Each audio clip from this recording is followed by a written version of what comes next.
Ownership. Ownership. All right. I'm telling you right now, this weekend, some of you going to leave with some ownership. It's in the air, baby. It's in the air, baby. All right, so let me see y'all pen and paper. Y'all know I'm not about to talk with my help. You know what I'm saying? Like, come on, let's see. All right. Oh, okay. Inner circle come through. Inner circle come through. All right. That's right, baby. You stay ready so you don't have to get ready. All right. Okay, so let's go ahead and get started. We have a jam-packed day today. I'm telling you guys, there's going to be so much information. You're going to leave here, you're going to be like, oh my goodness, like my brain is mush, right? We have an exciting day tomorrow where we're going to be on site breaking down properties in person. And so it's just so many great things we're going to be doing this weekend. I'm excited that you guys are here, right? But I need for you to go ahead, like I said, whenever we started worshiping, it is to release whatever it is on the inside of you. Do that make sense? Yes. Some of you think that this is just a financial investment that you invested in yourself. Girl, you better represent, right? Some of you think that, but some of you, this is spiritual. So for some of you, this is spiritual because of the strongholds that you have been up under, right? And so sometimes you just need to be in a room where them strongholds are broken. Right? And once those strongholds are broken, then you become free and then you become clear. So today, I want to get rid of the theory of I cannot buy. Go ahead and write that down. I like y'all looking at me, but I like y'all taking notes too. Right? The theory of I cannot buy. How many, and let's be honest, right? We're going to be transparent in the room today. How many of you have said, I cannot afford it? About anything. Raise your hand. Raise your hand, right? I can't afford it. You have $100 million? No? Okay. That's right, Tana. Let's go. Right? Can you buy a $100 million building? Okay. Right answer, because you're about to get caught up, right? Can you buy a $100 million building? You said no? Okay, stand up. I love you. Come on. Let's go. Stand up. Stand up. You said no. Yeah, he said no. All right. Why? I don't have access to it. Right. So that's what we're going to get rid of today. Yes. It's nothing like this. The problem is this. You guys just didn't know. Right? You just thinking like how you've always been taught. Unfortunately, this is teaching that has been taught for generations and generations and generations. They put a number in front of your face, and then you say, yes, I can afford it, or no, I can't afford it. Nobody never taught you to think outside of the box. There was a gentleman here. Is he here today? I was fussing at him on Telegram when he first joined. He said, I can't get past the money part. I just don't have the money. Look, there you go. Stand up, my friend. I told you. Okay. Yes, welcome. That's right. That's right. Let me tell you something. That mindset will be broken by the end of this year when you finish in this program. You're going to look at something and not look at a dollar. You're going to look at the value first. And you're going to say, how can I put it together? Raise your hand if anybody in here think value is important. Would you invest in value? Yes. Okay, I thought so. I mean, I just wanted to make sure, right? So that's right. Value, right? So this is the thing, right? How many of you want to never say that again? Never say that again. How many of you never want to say, I cannot afford it again? Raise your hand.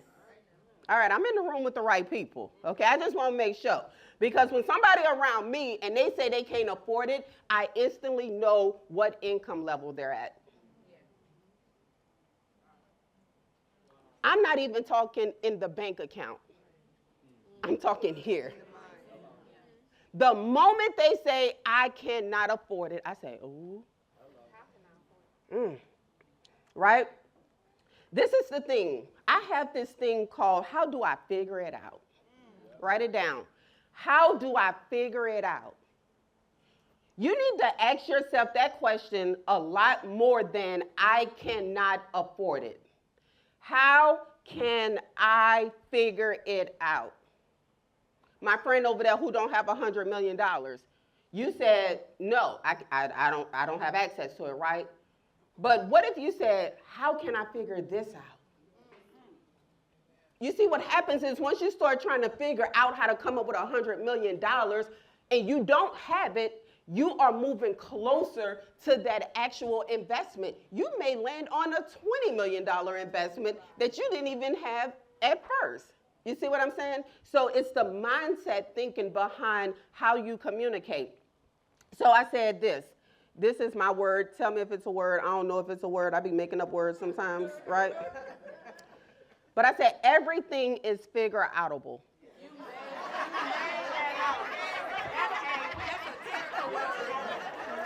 Look, they need to give me my own dictionary. I'm just saying, okay? I got some really great words up in there, okay?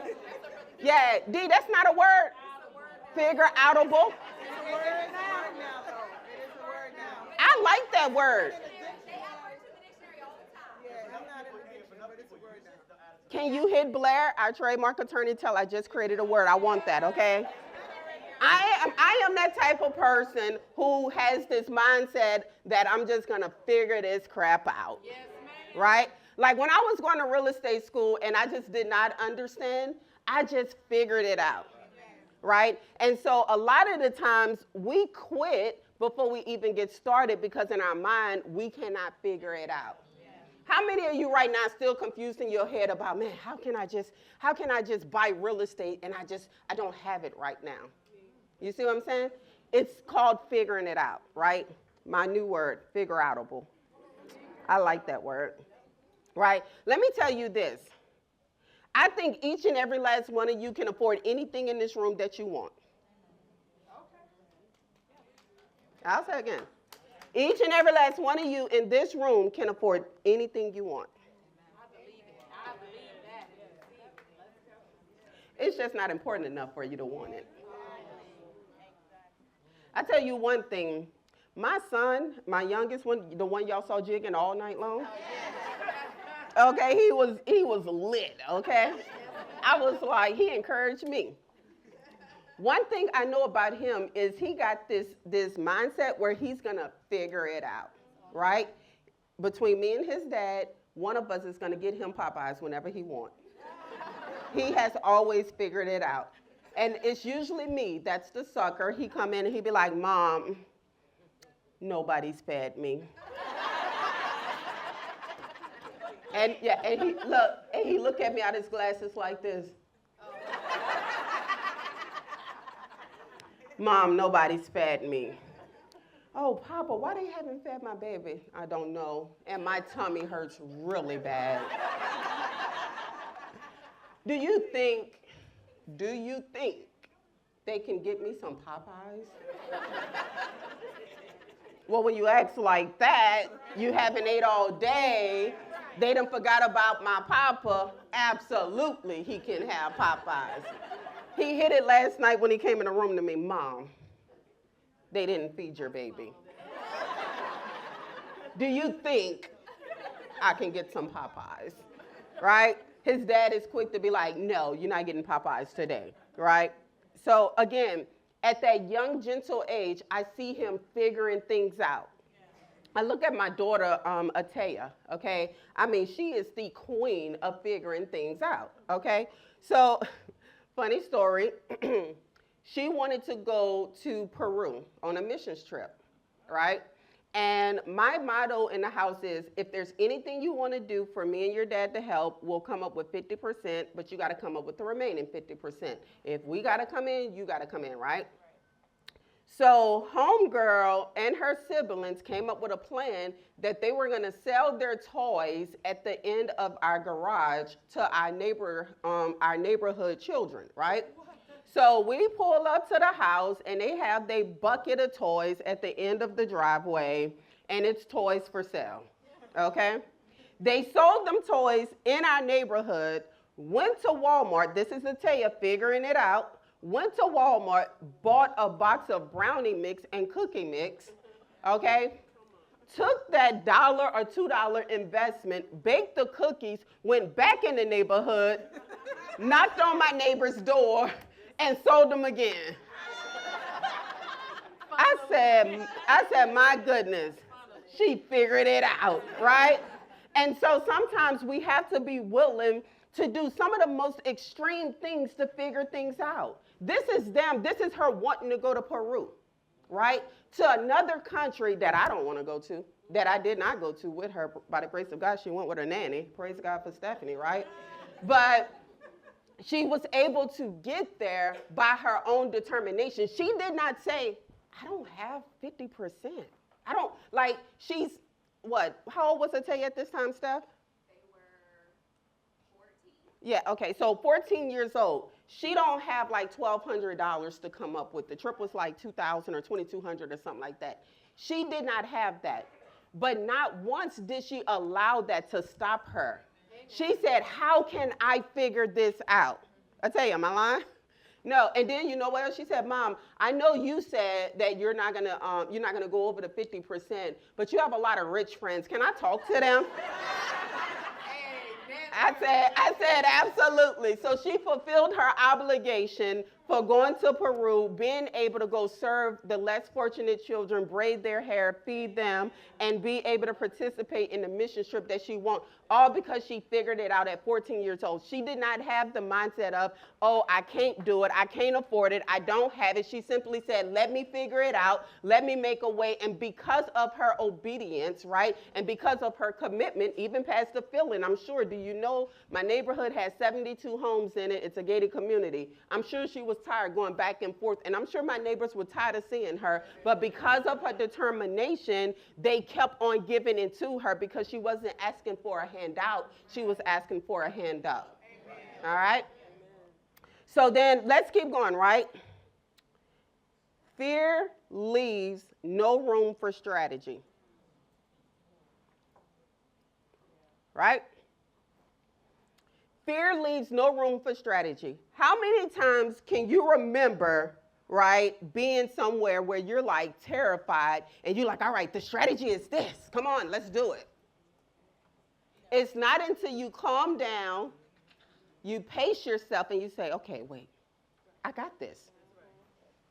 We're going to do this and we're going to do that and we're going to go here and then we're going to make it out of here. Fear will leave you locked and kept in the exact same place. So why do I talk about this so much, right? Fear is something that I am not used to seeing until I do a challenge. And I meet a lot of new people, right? Why is that? Because I have surrounded myself with faith-filled believers who believe that anything and everything is possible for them, right? And so anytime I get ready to do a property challenge, I am fasting. Why? Because I know familiar spirits is about to come up. I am praying a lot, all right? For my mouth, because y'all know I be putting people out the group, okay? And also my face, because I don't have a poker face. If you stink, you stink. That's just how it go with me. Like, you get what I'm saying? So I don't have a poker face, all right? So during this time of preparing for the property challenge, during this time of, fasting and just getting mentally prepared, right? When you see me go into another place on these challenges, it is because of the simple fact I'm not at war with you that I'm looking at right now in between my eyeballs. I'm going into a supernatural war with a familiar spirit that I see that is bucking up against me. And y'all know me, I'm from New Orleans. Like, you know what I'm saying? You come bucking at me, we about to fight. Like, you get what I'm saying? And so when I'm looking at you and I'm speaking against you like to Z, I'm like, look, I'm done. It's not I'm done with Z. I'm done with the familiar spirit that I see on Z. That makes sense?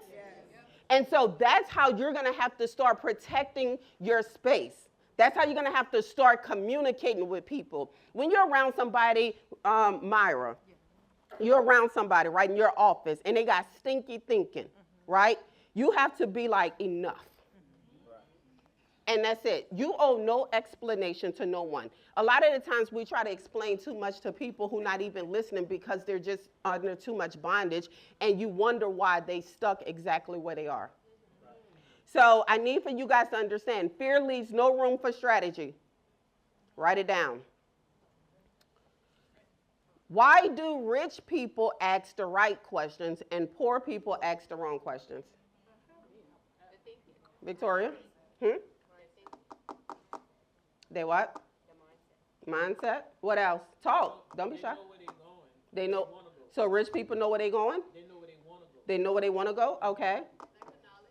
Okay. Poor people have lack of knowledge. Okay. Limited belief. Okay. Rich people don't have fear? Okay. I think they have a little, they just don't allow it to consume them. You, yes, yeah. So, so I think a lot of, all right, so let me say this. There's two types of fear, right? Like I believe in, like, so for instance, if I'm riding a bike, I'm not scared I'm gonna fall. But if I see myself going down, there may be a little bit of fear coming in, like I'm about to hurt myself. Oh, Jesus, right? And it's gonna hurt. I'm older now. It ain't like I'm that little kid no more that can get up and the little scrape ain't gonna bother me no more. That scrape gonna burn for about a week, okay? So at that point in time, a little tiny fear may seep up and I may be like, but I got this, right? That's kind of like that's how the wealthy think. You get what I'm saying? It's not, oh my goodness, this deal is so big, I can't do this deal. That's not the type of fear they have, right? So I just want you guys to know that there's nothing wrong with you. There's nothing wrong with you. It's just a matter of we haven't been taught the right methods, okay? So let's keep on going, right? Poor people always ask, how much does it cost? How much does it cost? Why? Let's ask that question. Talk, because you need to know. All right, you already associated yourself with poor. No. How much is it worth? You see what I'm saying? You got what I'm saying, my friend? I like you. You interactive. Okay, me and you gonna get along good. Okay. How much is it worth? So let me ask you a question. Okay. You have a child. They're doing horrible in school. Horrible. Okay? And now you're looking for alternatives. And there's a school that specifically focuses on children with dyslexia, and it's going to be a smaller classroom setting, and it's just going to make your child's life better. Right? What do you ask?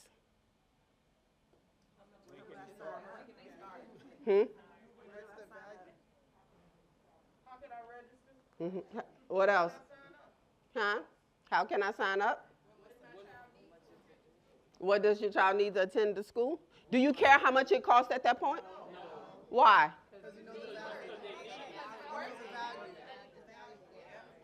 I just told y'all we can afford whatever we want.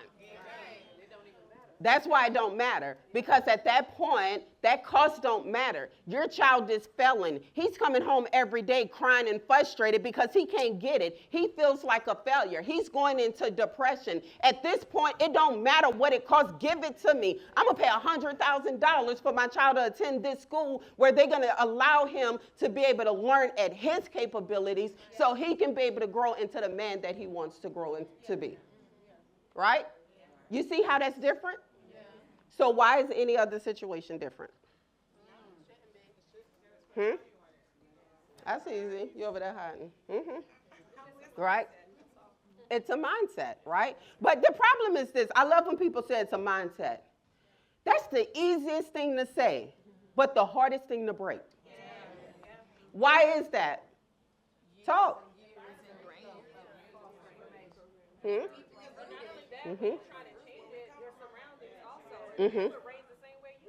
That's right.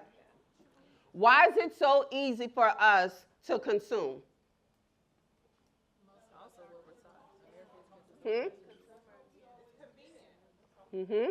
It's convenient. Comfortable. It's what you know. Distraction. Yep. What else? What was taught? Yep. What else?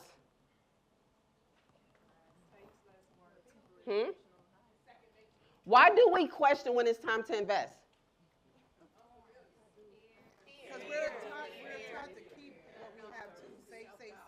Mhm. Mhm. Mhm. We're not wired that way to believe. Mhm.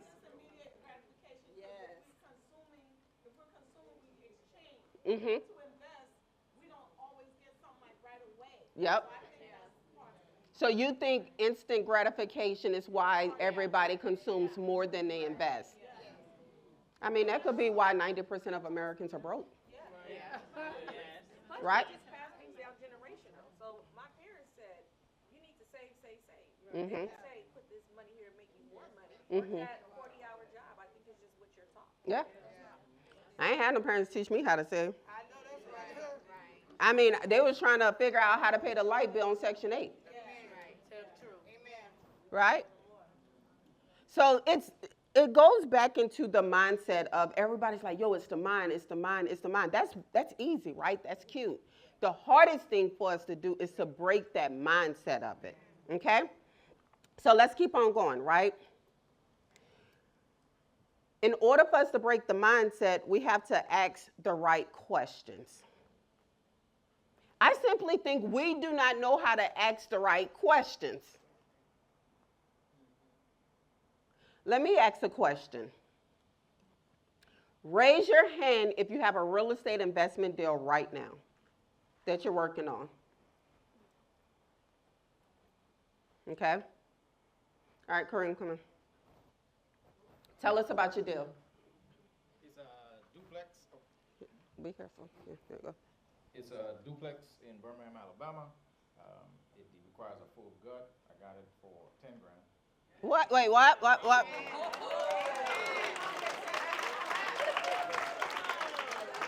It's my Huckleberry. It's your Huckleberry, that's right.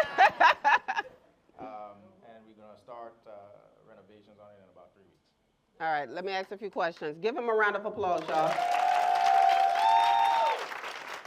All right, so $10,000. My friend over there, I just like looking at you when I see these numbers. Yeah, I just like looking at you, right? Let me ask a question, right? And this is not to be funny. Raise your hand if you have $1,000 right now in your bank account. Raise your hand. Okay. All right, I'm gonna keep asking that. Some of you already know where I'm going with that, but I'm gonna keep asking that, right? All right, so tell me what the rents are gonna be. The rents are gonna be 900 a piece. Choo. What's the renovation? 80. 80. All right, so you're gonna be into it for 90. Okay. And you said how much are the rents? 900, 1,800 a month. $1,800 a month. Let's write that down. Steph, where's Steph at with her fancy handwriting? Yes. Okay. All right. So Kareem said I'm buying it for 10,000. That's the purchase. Okay. He have 80 in the renovation. Okay. So he's all in at 90,000. Okay. On the side right there, Steph, write the rents. Yeah, rents. Okay. So rent is 800 each or 900 each. So 1,800 in cash flow a month.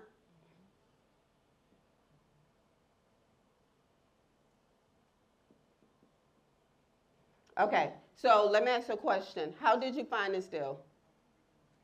Actually, it was on Zillow by a wholesaler. By a wholesaler? Wholesalers can list on Zillow? For sale by owner. Oh, for sale by owner. Oh, okay. That's a nugget. Write it down. I didn't know the for sale by owners wasn't real owners. They were wholesalers. Some of them are. That's a nugget. Yeah. All right, so a wholesaler sent it. Well, you found it on Zillow, wholesaler. Okay, now, how are you going to pay for this?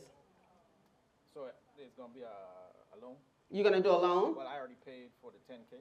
Absolutely. So the loan, I'm gonna get a 90K loan. Okay, Get my 10K back. yep. Do the renovation, and it's one loan. So this lender is gonna say, all right, you need 90K. Here you go. Yes, So if I renovate for 75, yep. now I got 15K. That's right. You see what he did? So he's literally buying this property through leverage, and that's what we're about to talk about. Okay? 150. You can't hear him, Steph? We got another mic? It's not working. We're okay. Okay. Okay, Kareem. All right, so Kareem, come over here so we can share the mic, buddy. All right, so Kareem said, I'm buying at 10,000, 80,000 in renovation. I'm gonna be all into it for 90,000. It's gonna be worth 150,000. It has $1,800 a month in cash flow, and you're gonna leverage it with the bank, right? Okay. So whenever you go to leverage, how much are you asking for? 90K. Why is he asking for 90? He's getting his money back. So then he's going to leverage OPM, other people's money, probably your savings account in here for some of you, right? And with that, do you have any money out your pocket then? No. No. Who said what? Who said what? He gets the 10K back from the loan. Who said what? Joe, that was you? He said he's getting his money back through the loan. It's actually a small bank in my area, so it's not a hard money. He owns the asset. So My asset, yeah. yeah, so because the asset appraised for 150,000, the bank is leveraging that 150 to give him the 90 to be able to do what he needs to get done. Give him a round of applause. Thank you, my friend. Congratulations to you. Yes. Right? Yes. Is that different from an A&D, the acquisition and development? So y'all be so cute with these fancy words, all right? First of all, when I started real estate, I just needed to know 1 + 1 = 2. All right, so let's go with your fancy terms. Do you mean research and development or acquisition and development? Acquisition and development. Okay, so acquisition, what is your question? And then development, what is your question? That's how it was explained to me, but basically he's getting the money to acquire the property and develop it. Or maybe I'm thinking of it different because I'm thinking in my head how it was explained to me because of the raw land that I'm dealing with. Okay, so a development is something that you're going to actually build up and develop, right? So for instance, I develop communities. We put roads in and street signs, and then we have this big old blank canvas that got roads in it, right? And then we cut them up into little parcels of land, and then we call them lots. And then on those lots, we develop whatever we want on there. So like in Madeline Cove, we're developing the houses right now. We're building them up. And then we're going to develop the apartment complex. The development comes from the R&D, your research and your development, right? So what he did is just a classic BRRRR method early, and or you can just say, if you sell it, if you want to sell it, it can be a quick fix and flip. So really, you don't have to say, so yes, acquisition, renovation. That's it. Cool? So, like, you take more out of that, you take another loan out to maximize the ARV. He said take another loan out. Like, so you took a $80,000 loan out? 90. $90,000 loan out, you're gonna pay yourself back, but now, like, after you repair it and stuff, put some tenants in it, your ARV is 150,000. The banks lend up to about 80,000 loan to value. Can you? 80%. Yeah, I'm sorry, 80% loan to value. Can you use more of that money and go do it again? You know what I'm saying? You can, but you also want to make sure that your rent sustain. You better talk like you know. Spicy. Keep going, baby. Stabilization. You want some equity in your place, right? But you want to make sure that the rents actually sustain and give you cash flow. And it depends on what you determine as cash flow is for you, is how much you're going to be able to take out. So if you say you want $500 a month, your loan payment can't be more than that. Mm-hmm. How many of y'all like leveraging already? All right, so let's get all the way into the C of leverage. How about that, right? So, are you leveraging your access? All right, Neil, you're the only one that can really say yes right now because, I mean, you be leveraging. Okay. Oh, no, I'm going to break it down, right?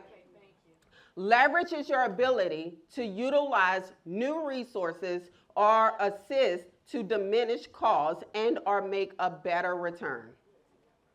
Okay? Leverage is your ability to utilize new resources and or assist to diminish cost and make a better return. So I'm going to talk to you about 4 different types of leverage that I like to talk about in real estate. I created like these terminologies. Some more of a Terrica language. Absolutely, baby. Leverage is your ability to utilize new resources or assist to diminish costs and or make a better return. Yes. So the first type of leverage we're going to talk about is money leverage. Write it down, right? This is how you guys are going to be able to scale in your real estate investments, okay, throughout the different aspects of leverage. What is money leverage? It's exactly what Kareem just came up here and talked about. Using other people's money, OPM. He went to the bank, he leveraged that $10,000 he initially invested. That's just like me. When I first did my first deal with my $5,000 tax return and I put in my $3,000 real estate commission, I was all in for $8,000. I leveraged my Huckleberry to the bank, which came back with an appraisal of $60,000. They gave me 80% LTV, which was $48,000. Now we understand real estate money is different than the American dollar, right? Yes or no? Yes. Everybody understand? If you don't understand that, raise your hand because I want to break it down so you guys understand. All right, Kareem said he don't understand. Okay, who else? All right, I got you back there. All right, why do I say that? $1 in just a dollar is just a dollar, right? But whenever you start looking at it in real estate, that $1 goes into $20. That makes sense? Mm-hmm. So what happens is this. The bank says, you know, I'll give you X amount of dollars if you can meet me 20% of the way. So if you need $100,000, you only need to come up with $20,000, and the bank is going to give you $80,000. That's real estate money, right? Now let's go even deeper, right? How much money, let's just say, and I'm about to reverse the question just to kind of confuse you a little bit, but to make sure you guys get it. How much real estate can you buy with $20,000? $100K. There you go, Z. $100,000. But if you just had $20,000 and you wasn't investing it into real estate, what do you have? You have $20,000. Now you see the difference between real estate money and the American dollar? Yes or no? Yes or yes? Yes. All right. All right, so the next type of leverage is value leverage, using what I call OPE. Other people experience, other people expertise. Steph, you want to write this down for me so they can have that? Where's Steph at again? Okay, thanks, Steph. She's like running a million things right now, but she got this. Because I did jig aerobics. That's right. Yes. All right So, now. yes. All right, so the first is OPM, so they can have, oh, you can respell that. Yes. So OPM, other people's money, that's the money leverage. So money leverage is OPM. Value leverage is OPE. Other people experience and or expertise. Now, I was sitting, well, I'm going to talk about this a little bit later, but I was sitting with the boardroom yesterday, and I explained to them what I needed them, what I was looking for from them whenever I presented them with a deal. Yeah, you know I'm going to call y'all out. We'll talk about that a little bit later, right? But because they place no value on their expertise and or they experience that they have gotten this past year, you know how much they value their expertise at? Below the mark? Zero. Ain't below the mark. It's nothing. All right?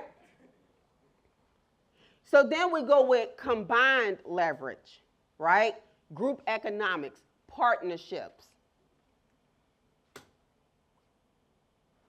So you may be like, T, I have the funds, I have everything. But, the bank is just giving me a hard time because I don't have any type of actual real estate experience. And for this deal, they are requiring the experience of an experienced developer or investor, right? I was like, y'all, that ain't right. Yeah. I'm like, done. Yes. Because I did jig aerobics. Right? So combined leverage allows you to come to me and say that, and I say, well, I'll give them my resume. There you go. Is that okay? Yes. Is that leveraging your access? Yes. I think so. Right? I'm writing that down. Right? Relationship leverage is very important. I'll give you guys a true story. Back in January, we did a deal together with our inner circle. Somebody say access. Access. If you were not in the room, you did not have access to this deal. That makes sense? Yeah. This is why it's important to be in the right rooms. Some of you turn your nose up and have all kind of spicy, negative things to say, and that's why people kick you out of rooms. But the ones who were sitting in this room, they monetized on this situation. So we presented to the inner circle an opportunity because I've taught them how to leverage, how to, evaluate deals, how to, put together partnerships and all type of stuff, right? So the opportunity came up with the 60 units in Franklin, which we're going to see that tomorrow. During this opportunity, what we did was, first of all, David Shantz was like, oh, yeah, we about to close on it. And I told him, I was like, David, no, I think we should bring this to the inner circle. He was like, what? We don't need the inner circle. Well, like, we're going to make a whole lot of money till you show. And I'm like, yeah, we need to do that. Like, so long story short, we bought 60 doors together. Stand up if you're part of that investment.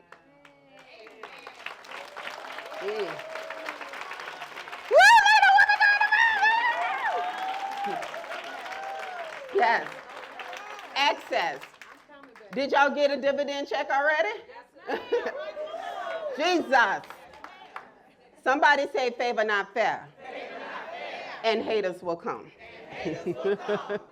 All right, so what does that mean, right? So let's break down the leverage of access. Because of the simple fact the inner circle was sitting in this room, each seat was $100,000 to come to the table with. Now y'all like, oh crap. How they did that? Stand up if you came up with that 100,000 by yourself. Yeah, 130,000. No, by yourself. Stand up if you leveraged your access to come up with 130,000 to be in the deal. Come on now. Give them a round of applause.